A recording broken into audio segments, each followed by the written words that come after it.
Indian economic updates.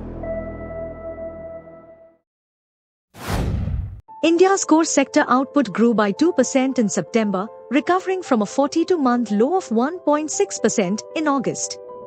Excluding August, this marked the slowest pace in 2 years, with output previously up by 9.5% in September 2023. Improved performance in sectors like mining and electricity, following eased rainfall disruptions, contributed to the growth. Cement saw the highest year-on-year growth at 7.1%, followed by refinery products 5.8% and coal 2.6%. However, crude oil, natural gas, and electricity declined. Core sector growth for the first half of the financial year averaged 4.2%, down from 8.2% last year. ICRA expects a 3.5% rise in IIP for September.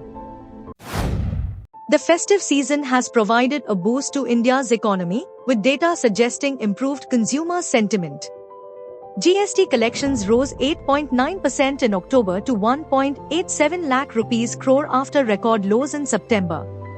Leading automakers like Maruti Suzuki, Tata Motors, and Mahindra posted record sales, and UPI transactions surged 45% year-on-year.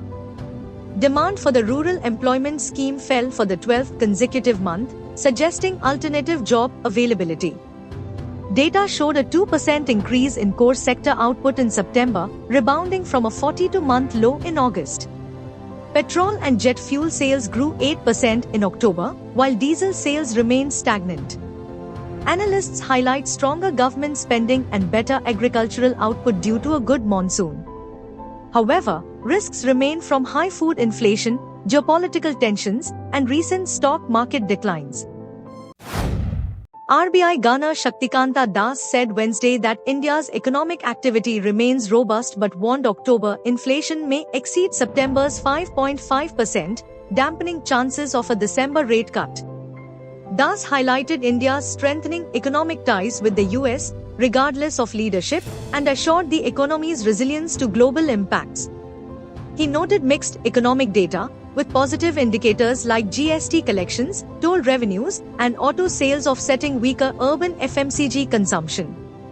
While the RBI recently acted against 4 finance companies for high lending rates, Das emphasized this was a measured regulatory approach. Despite some concerns, the RBI projects a 7.2% growth rate for India this fiscal year.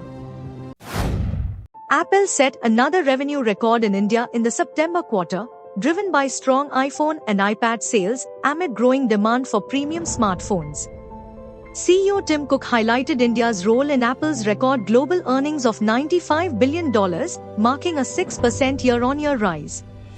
Sales of older models like the iPhone 14 and iPhone 15, alongside competitive local pricing and streamlined production in India, contributed significantly. With iPhone shipments in India up 55% on year, Apple holds a 22% market share in value, second only to Samsung. To capitalize on demand, Apple plans to open 4 additional flagship stores across India, building on the success of its existing stores in Mumbai and Delhi.